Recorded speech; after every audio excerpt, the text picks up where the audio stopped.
शक्ति वन परिक्षेत्र अंतर्गत आने वाले ग्राम पंचायत बहरा के वन परिक्षेत्र में बकरी चराने गए एक शख्स पर अचानक एक मादा भालू हमला कर दिया, जिससे चरवाहा संतराम गंभीर रूप से घायल हो गया, जिसे तत्काल 108 की मदद से अस्पताल ले जाया गया, जहां उनका इलाज जारी है। अखिल भारतीय विद्यार्थी परिषद ने प्रधानमंत्री नरेंद्र मोदी के नेतृत्व वाली सरकार द्वारा घोषित की गई राष्ट्रीय शिक्षा नीति का स्वागत किया है। दरअसल संगठन एबीवीपी के अनुसार यह राष्ट्रीय शिक्षा नीति भारत को समय के साथ कदम ताल करने की ऊर्जा प्रदान करेगी। वहीं आत्मनिर्भर भारत के निर्माण की अवधारणा को एक नया आयाम प्रदान कर देश के शैक्षणिक जगत में क्रांतिकारी व युगानुकूल परिवर्तित लाने वाली सिद्ध होगी।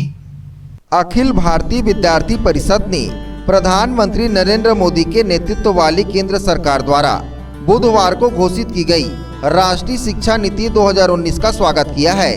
राष्ट्र संगठन एबीवीपी के अनुसार यह राष्ट्रीय शिक्षा नीति भारतवर्ष को समय के साथ कदम ताल करने की ऊर्जा प्रदान करेगी। वहीं आत्मनिर्भर भारत के निर्माण की अवधारणा को एक नया आयाम प्रदान कर देश के शैक्षणिक जगत में क्रांतिकारी व युगानुकूल परिवर्तन लाने वाली सिद्ध होगी। केंद्रीय मंत्रिमंडल द्वारा नई राष्ट्रीय शिक्षा नीति को स्वीकृति प्रदान करना महज एक फैसला नहीं है, अपितु यह सदियों से विदेशी मानसिकता की गुलामी से आजादी दिलाने वाला एक ऐतिहासिक कदम है। स्वतंत्र भारत की यह तीसरी शिक्षा नीति है, किंतु जहां पहले के दिनों शिक्षा नीतियां केवल शिक्षा के प्रसार हेतु केवल इसके संख्यात्मक पक्ष पर ही जोर दे रही थी, वहीं यह नीति शिक्षा के गुणात्मक पक्ष पर भी जोर दे रही है। इसलिए एक और जहां एक नीति स्कूलों में 100% नामांकन के लक्ष्य के साथ आगे बढ़ने की बात करती है, तो दूसरी ओर पाठ्य चर्चा एवं पाठ्यक्रम को विषय केंद्रित न रखते हुए केवल मूल सिद्धांतों को सिखाने की दृष्टि से पूर्ण करने की बात करती है। बताना चाहेंगे कि लंबे समय से एक ऐसी शिक्षा प्रणाली की प्रतीक्षा की जा रही थी जो ज्ञान एवं अनुभव पर आधारित और तकनीकी रूप से समृद्ध शिक्षा मुहैया कराने के साथ साथ ऐसी शिक्षा भी उपलब्ध कराएं जो विद्यार्थियों के व्यक्तित्व के सर्वांगीण विकास में भी सहायक सिद्ध हो।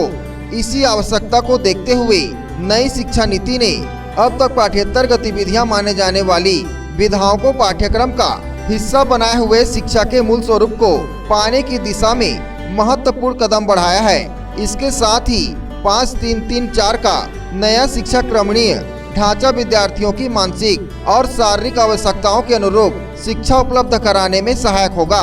डिग्री कॉलेज के प्राचार्य ए.के. तिवारी ने राष्ट्रीय शिक्षा नीति का स्वागत करते हुए कहा कि घोषित शिक्षा नीति में उच्च शिक्षा के क्षेत्र में भी कई आमूलचूल परिवर्तन किए गए हैं। बहुल प्रवेश एवं बहुल निकास एवं अकादमिक क्रेडिट बैंक की योजना यहाँ उच्च शिक्षा की उपादेयता में वृद्धि करेंगे।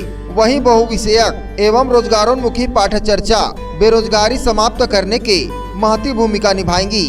उच्च शिक्षा आयोग के गठन जैसे प्रावधानों के माध्यम से यह नीति समग्र भारत में उच्च शिक्षा को एक रूप एवं समान गुणवत्ता प्रदान करने का भी प्रयास करती है।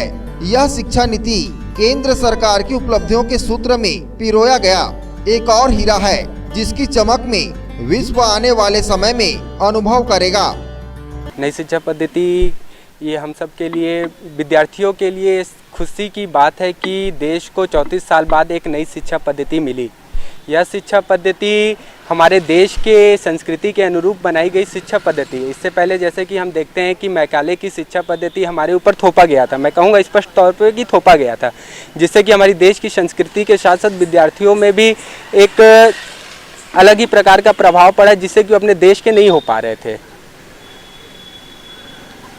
अभी एबीवीपी की भी मांग रही है काफी दिनों से शिक्षा प्रणाली में। जैसा कि हम जानते हैं कि 2002 में उस समय विद्यार्थी परिषद के कार्यकर्ताओं के द्वारा उस समय के एनडीए सरकार को नई शिक्षा पद्धति के लिए आंदोलन किया गया था। तत्कालीन प्रधानमंत्री जी को ज्ञापन भी सौंपा गया था कि हमारे देश में नई शिक्षा पद्धति लाई जाए और देश के अनुरूप ये शिक्षा पद्धति हो, जिसका हम देखते हैं कि कल 29 तारीख को केंद्रीय मंत्री प्रकाश जावड़ेकर जी के द्वारा हम सबके समक्ष नई शिक्षा पद्धति को रखा गया। कैबिनेट में उसको मंजूरी दी गई, जिसके बाद हम विद्यार्थियों में एक खुशी की लहर दौड़ी कि हमारे देश में 34 साल बाद एक नई शिक्षा पद्धति आई और वह शिक्षा पद्धति हमारे देश की संस्कृति के अनुरूप बनाई गई पद्धति है। व्यावसायिक पाठ्यक्रम भी लागू है, 10+2 पद्धति भी खत्म हो रही है, तो और किस प्रकार देखते हैं?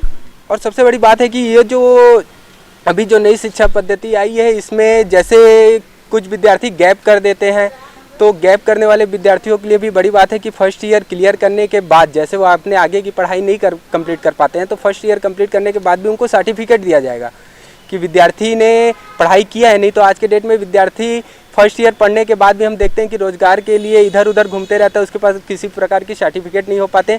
पर ये हमारे लिए सबसे बड़ी बात है कि फर्स्ट ईयर में ही मतलब हम क्लियर करने के बाद हमको सर्टिफिकेट मिलेगा, जैसे कि हम आगे की पढ़ाई नहीं करते हैं, तो उस स्थिति में भी हमको रोजगार प्राप्त करने में एक सुविधा प्राप्त होगी।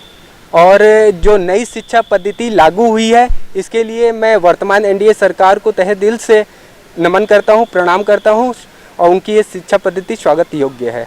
कल ही मुझे भी पता चला है कि केंद्रीय शिक्षा नीति में भारी परिवर्तन किया गया है और ये जो नई शिक्षा नीति है जिसको 2020 कैबिनेट की मंजूरी मिली है, ऐसा मुझे ज्ञात हुआ है।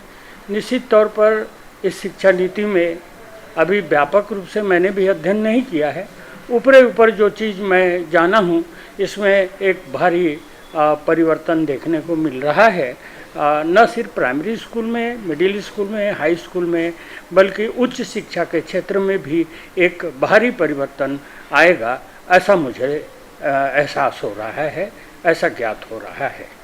हाँ, छात्रों के हित में कितना अच्छा है ये? वैसे भी शासन कोई भी कार्य करती है और बड़े काफ़ी दिनों तक इसके लिए प्रयास किए जा रहे थे, तो मैं ये मानता हूँ कि जो भी नीति आती है, जैसे हमारे समय में हम लोग 11वीं पास हुए थे, उसके बाद 86 में 10+2 आया था और एक नई शिक्षा नीति अभी आई है, तो इससे निश्चित तौर पर छात्रों में भी व्यापक प्रभाव पड़ेगा। और हर के हिसाब से मुझे ऐसा ऊपर अभी जो मैं पढ़ा हूँ उस हिसाब से कि छात्र हित में भी ये एक अच्छा निर्णय हो सकता है।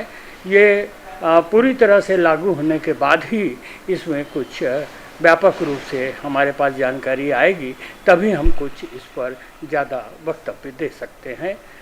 मैं इसके लिए बधाई देता हूँ। इसके तहत ये भी है कि यूजीसी ख़त्म कर दिया गया है कई चीज़ इसमें, और उसके जगह एक शिक्षा विभाग के रूप में सेंट्रल गवर्नमेंट ने इस तरह का नीति बनाया है। कल ही आया है, अभी मैं भी व्यापक अध्ययन नहीं कर पाया हूँ और जैसे ही इसके अध्ययन करूँगा इस पर फिर मैं अपना वक्तव्य दे सकता हूँ। रायगढ़ से सुरजीत कौर की रिपोर्ट, ACN 24।